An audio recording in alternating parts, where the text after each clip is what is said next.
Hi everyone, my name is Dr. Alice Fong and welcome to my Healing Around the World project. Today I have the wonderful opportunity to introduce to you Dr. Jennifer Williamson, and we are here in her beautiful office in Burlington, Vermont.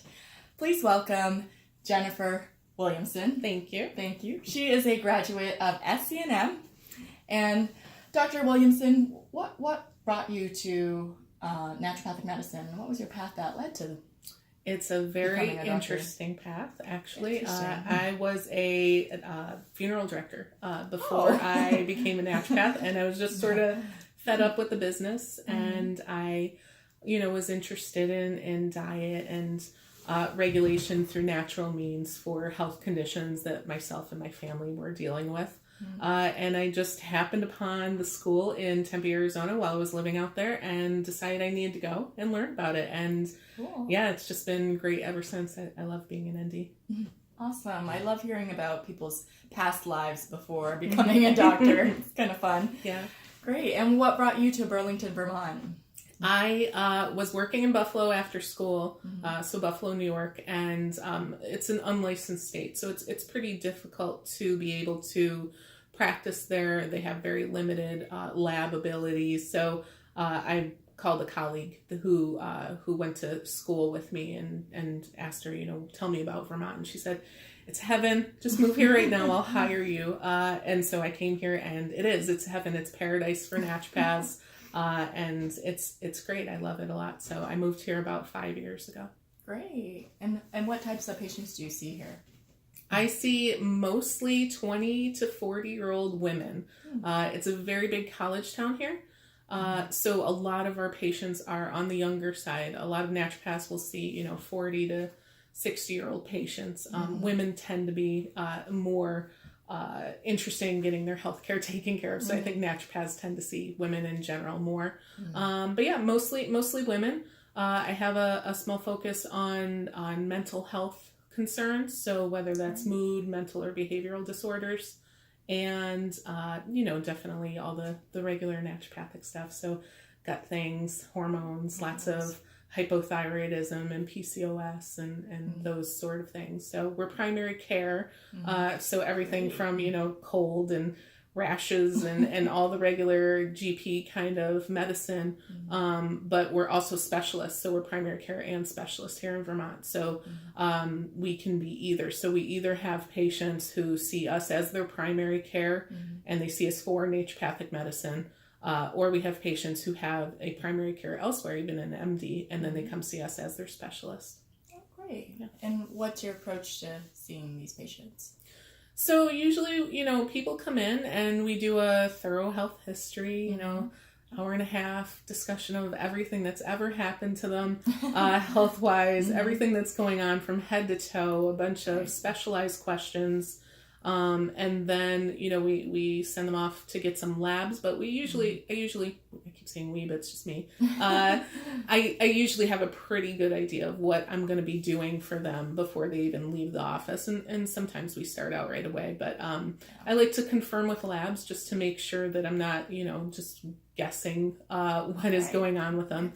And then, we start them on some protocols. I'm pretty nutrient heavy, in what I do. So a lot of, single nutrients, single vitamins, single minerals, those kind of things. Although we have a decent herbal medicinary and homeopathic medicinary that we utilize as needed.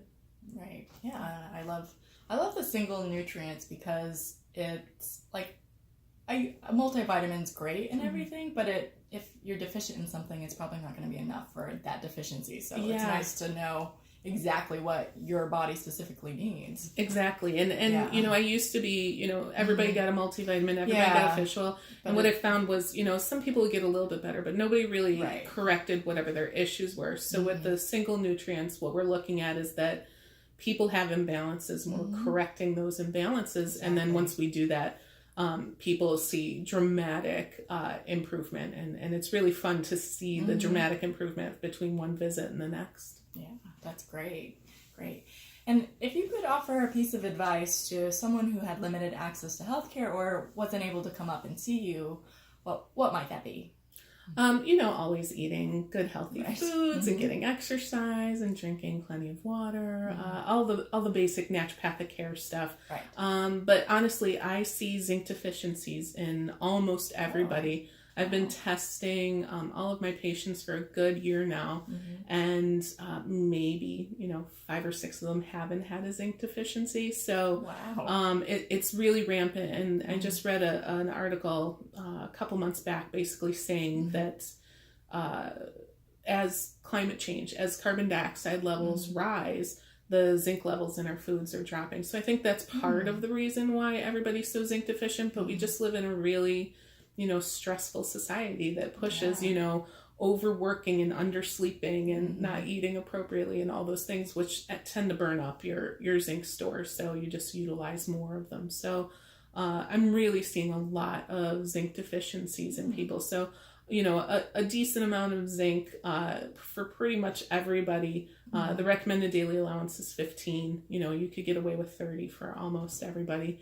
I in particular give a lot more to that to my patients, but you wouldn't want to do that without somebody following your zinc levels. Right. That makes sense. And everybody feels better on it. Like they feel more energetic. I've had marathon runners say all of a sudden they're winning their marathons. Nice. So it's pretty dramatic, the changes that they see with just adding in something as simple as zinc. Wow, that's amazing. Yeah. And how would someone, what kinds of symptoms would they see if you suspect they have a zinc deficiency? Going from head to toe, because it touches kind of everything.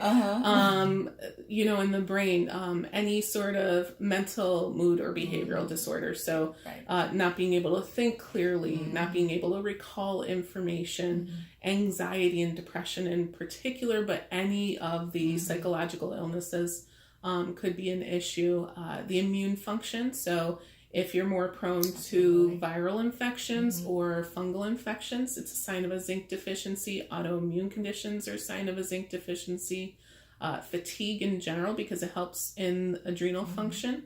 Thyroid disorders, because it helps to convert T4 to T3. All connective tissue. So any muscle, if somebody complains of, they're working out but they can't gain muscle, it's usually a zinc deficiency.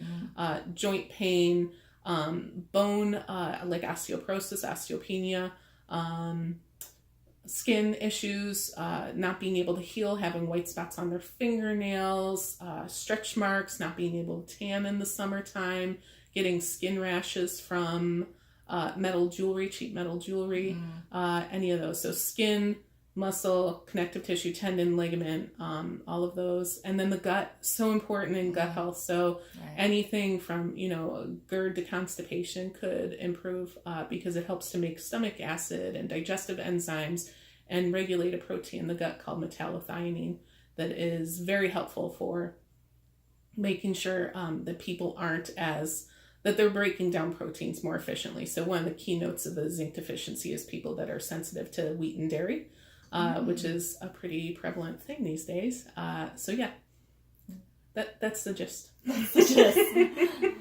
Well, that was very informative, and I appreciate that. Was there anything else you'd like to share with the people out there that want to get healthy? Go see a naturopath. Good advice. Yeah, I mean, I do a specific type of therapy, the Walsh Advanced Nutrient Therapy. So there are people who are trained specifically in this therapy, and you can find them. So I definitely lean more towards anybody who's been trained in the Walsh therapies. But any naturopath can get you on the road to feeling much, much better. What's unique about the Walsh therapy?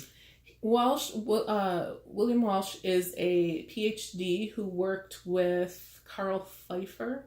Carl Pfeiffer worked with Abram Hoffer, so it's sort of this lineage of research and treatment going back to the 50s using high-dose nutrients. And what started with Abram Hoffer was to utilize B3 in schizophrenics.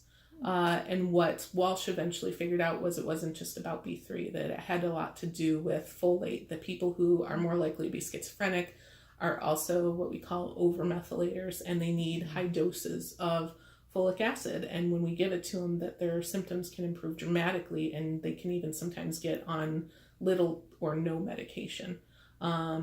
So he has two basic concepts where, one, we're fixing methylation. People are either over or under methylated, and certain nutrients that are helpful for the over methylators, not beneficial at all for the under methylators. And then the other part is a copper zinc issue. So lots of women have high copper, which will cause all the period issues. So, cramping, heavy bleeding, just lots of anxiety too, because it upregulates adrenaline. So high copper, low zinc, combination of both is usually what we're correcting. And then some of the associated conditions like pyroluria, which is a zinc B6 deficiency caused by a genetic defect that causes people to deplete those nutrients from the body on a regular basis. And then just talking about like toxic minerals and things like that. So essentially, if you boiled it down to two specific areas, it's copper zinc balancing and methylation balancing. And then, that's what I do 99% of the time. Great. Well, Dr. Williamson, thank you so much for being a part of Brain Project and allowing me to interview. Thank you for having me. Great. And thank you everyone for watching. Please share this video and future videos with everyone you know and spread the word about healing around the world.